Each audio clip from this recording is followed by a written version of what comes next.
Nahuli ang mag-live-in partner kamakalawa ng madaling araw sa barangay San Miguel, Taguig City sa isinagawang bypass operation ng mga operatiba ng Station Drug Enforcement Unit. Kinilala ni Police Captain Dennis Frivaldo, hepe ng STEU, ang mag-live-in partner na sina alias Fatima, 26 anyos at alias Benji, 33 anyos, parehong residente ng Ruby Street, Deba Village, barangay San Miguel, Taguig City.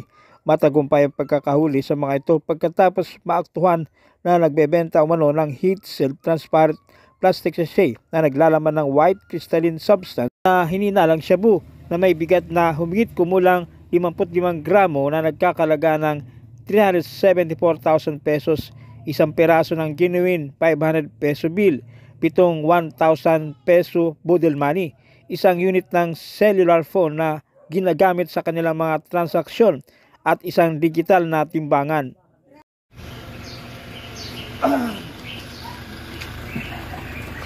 Natimbog ng mga operatiba ng Station Drug Enforcement Unit o SDEU ng Pateros ang target ng operasyon sa kalakaran ng iligal na droga sa isang drug bypass operation sa barangay Santa Ana, Pateros.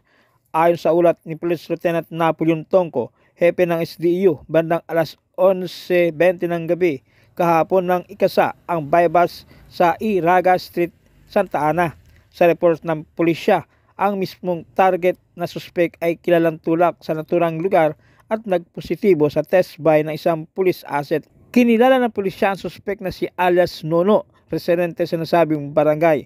Na-recover sa suspek ang 7 pirasong sachet ng hininalang shabu na tumitimbang ng 1 gramo at may street value na 6,800 pesos at marked money. Kasong paglabag sa RA 9165, Section 5 at 11, Article 2 ng Comprehensive Dangerous Drugs Act of 2002 ang kakaharapin ng suspek.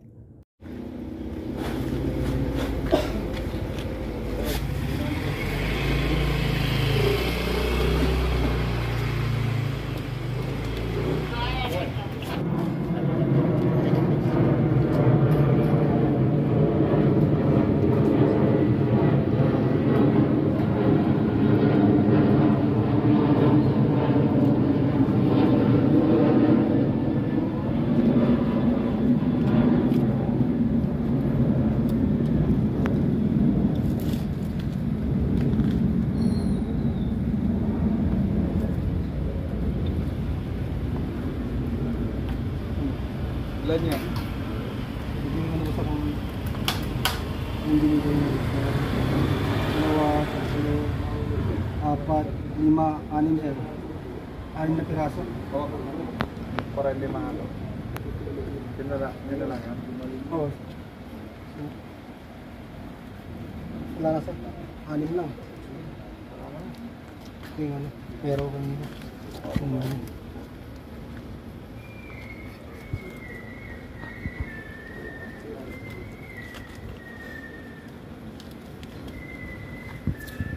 Ikaw, Armando, ay ang inuuli sa paglabag sa RA 9165, illegal na pagbebenta at nasa posisyon mo siyang droga.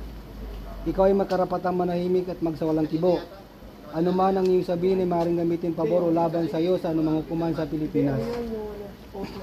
At ikaw rin ay magkarapatang pumili ng iyong abogadong nais.